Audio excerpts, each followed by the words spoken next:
Hello everybody, my name is Mrinal Garg and I have secured AI-19 in JEE Advanced 2022. I am a regular classroom student of Sri Chaitanya Chandigarh. I belong to Bathinda, Punjab. बचपन से ही थोड़ा थोड़ा interest होता था पढ़ाई में, but not काफ़ी rigorous.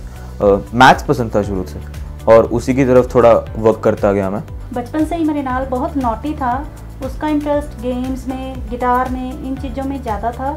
पढ़ने में वो शुरू से इंटेलिजेंट था एंड देन उसका साइंस और मैथ में शुरू से इंटरेस्ट बहुत ज़्यादा था. शुरू से उसको ओलंपियाड का भी बहुत शौक था. ओलंपियाड की जब भी टेस्ट देता था उसको कोई ना कुछ अवार्ड मिलता रहता था. उसके कारण हम उसको बहुत ज़्यादा प्रोत्साहित करते रहते थे कि बेटा आगे और अच्छा होगा और अच्छा होगा. जब मैं 8th-9th में था तब अराउंड उस टाइम पे मैंने एक वर्कशॉप अटेंड की थी और उसके थ्रू एग्ज़ाम्स जैसे NSCGS, PRMO इन सब के बारे में पता लगा. मैंने उनकी तरफ वर्क करना शुरू किया क्योंकि क्यूरोसिटी थी और कुछ अचीव करने का मन में भी था. 9th में मैंने एक्स्ट्रा क्लासेस ली थोड़ी सी, जितने +1 +2 के एक्स्ट्रा टॉपिक्स कवर करने की कोशिश की. मतलब ऑन दी होल एक होलसम तैयारी करता गया और NTSC मैंने 10th में क्लियर किया. उसके बाद मैंने स्कोर का एग्ज़ाम दिया जिसमें मेरा रैंक 13 आया और ऐसे मैंने श्री चैतन्य चंडीगढ़ में एडमिशन ली. 11th स्टैंडर्ड में आए तो हमारी शुरुआत ही कोविड टाइम से हुई. लॉकडाउन था तो हम सब घर में बंद थे और ऑनलाइन क्लासेस चल रही थी. अब उसके दौरान हो जाता है काफ़ी अपने आप पे भी विश्वास नहीं हो रहा था कि मैं उतना एफर्ट डाल रहा हूँ कि नहीं. वो इंटरेस्ट ना लूज़ हो, ये टीचर्स ने बहुत कोशिश की. टीचर्स हमेशा हर टाइम पे क्यूरोसिटी पॉइंट एक जनरेट करते रहते थे ताकि पता था उनको कि बच्चे घर पे बैठे हैं बट फिर भी माइंड्स हमारे एक्टिव रहते थे. और इसलिए ही शायद जब हम 11th के बाद 12th में यहाँ पे वापस आए ऑफलाइन क्लासेस में, तब सडन चेंज को हम अच्छे से मैनेज कर पाए. But once the school started it got really hectic कि सुबह उठते सार उसी रूम में स्कूल की क्लासेस लगा रहे हैं लैपटॉप पे, फिर उसके बाद यहाँ पे चैतन्य की क्लासेस लगा रहे हैं, फिर सेल्फ स्टडी भी करनी होती है और रिलैक्सेशन टाइम तो मतलब ऑलमोस्ट भूल ही जाओ, इस टाइप का हो गया था. सबसे ज़्यादा मेरे को हेल्प शायद भाई ने की होगी. भाई बात कर लेता था, भाई काम डाउन कर देता था. पूरा हफ्ता बहुत ज़्यादा हेक्टिक गया था और सेल्फ स्टडी का टाइम काफ़ी बेयर मिनिमम मिल रहा था. और फिर हफ्ते के एंड पे टेस्ट था और उसमें मेरे मार्क्स भी कम आए और उसका नेचुरली काफ़ी नेगेटिव साइड पे गया. मैं थोड़ा गुस्सा आने लगा और कब वो लो फील कर रहा है तो उस टाइम पे मैं उसके साथ अपने भी एक्सपीरियंसेस शेयर करता था कि मेरे को भी यही सेम डिफ़िकल्टीज़ आई थी. तब उसे थोड़ा रिलेटेबल फील होता था एंड ऑल्सो उसे समझाता था कि this is a phase of life, ये निकल जाएगा.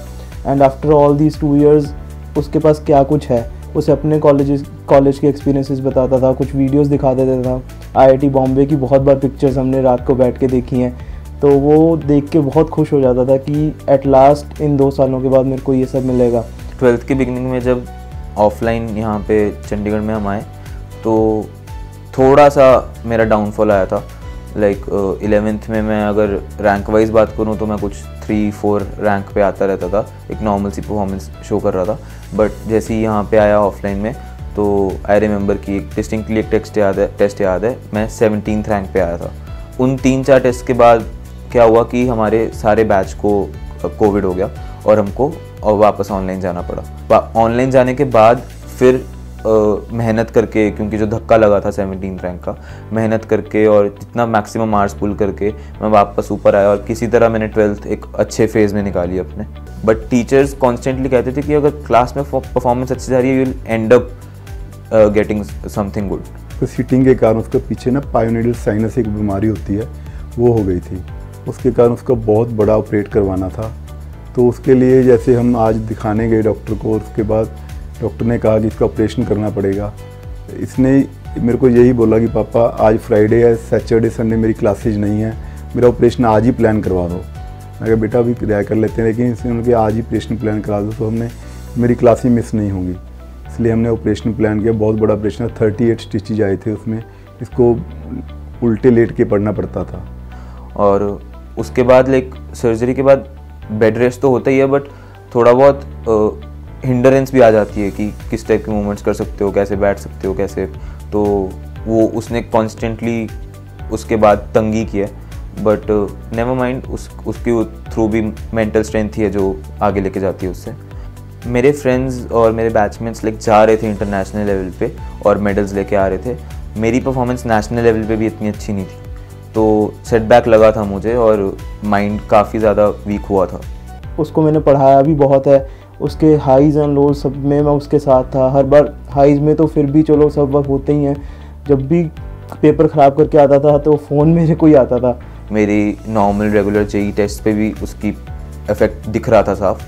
टीचर्स ही थे जो मुझे उससे बाहर लेके आने में हेल्प कर पा रहे थे, कांस्टेंट रिमाइंडर कि अगर 2 साल कांस्टेंट हार्डवर्क किया है तो कोई बात नहीं, बाहर आ जाएगा इस फेज से भी। ओलंपियाड्स का ऑल्दो मेरी परफॉर्मेंस अच्छी नहीं थी, बट एक बहुत बड़ा फ़ायदा हुआ कि मुझे हर सब्जेक्ट में अपनी वीकनेस पता लग गई, और उससे बाहर आने के लिए, उस फेज से बाहर आने के लिए मैंने सबसे बड़ी जो एफर्ट की थी वो यही की थी कि उन वीकनेसेस पे स्पेसिफिकली वर्क किया था। आई गेस कि उसी का रिजल्ट है कि ओलंपियाड वाले फेज़ के जस्ट बाद जेईई मेन सेशन 1 हुआ था and I scored 300 on that. लेकिन हमें बहुत खुशी है, वो इतना कोविड का जो सारा सफ़र तय करके आया और सारी मुश्किलें तय करके आया, उसके बाद भी ये आज इस मुकाम पर पहुंचा है कि इसने ऑल इंडिया रैंक 19 हासिल किया है। जेईई मेन में इसने 300 आउट ऑफ 300 लेके रैंक 5 हासिल किया है, इसलिए हमें बहुत प्राउड है। सेशन 1 और एडवांस इन दोनों के बीच में मैंने कोशिश की कि जितना ज़्यादा अपने आप को एडवांस वाले दिन के लिए ढाल सकूं उतना ढाल पाऊं। मैं टेस्ट के बीच में गाड़ी में जाके सो जाता था क्योंकि शायद फाइनल डे भी मुझे यही करना पड़े। रिज़ल्ट से थोड़ी देर पहले लाइक 1-2 दिन के पीरियड में कांस्टेंट माइंड में यही चलता रहता था कि जो करेक्शंस डालनी हैं वो होंगी कि नहीं, मेरे मार्क्स जितने मैंने अभी बनाए हैं उससे कुछ भी बढ़ेगा कि नहीं, मेरा अभी रैंक पुश डाउन या पुश अप क्या होने वाला है, वो दिमाग में काफ़ी चलता रहता है और वो एंक्शियसनेस क्रिएट करता है काफ़ी ज़्यादा। Like I had a very wide range in mind कि 10 भी आ सकता है या 50 पुशअप भी कर सकता है, कुछ भी हो सकता है। तो इसकी वजह से मतलब मेरे को आज फील होता है कि हाँ उसका वो सब वर्थ इट था। ये हमारे लिए बहुत बड़ी अचीवमेंट है और हम बहुत प्राउड फील करते हैं उसके लिए। And I am really proud of him. For this achievement of mine I would really like to thank the whole Shri Chaitanya team. It was their constant efforts that pulled me into this way.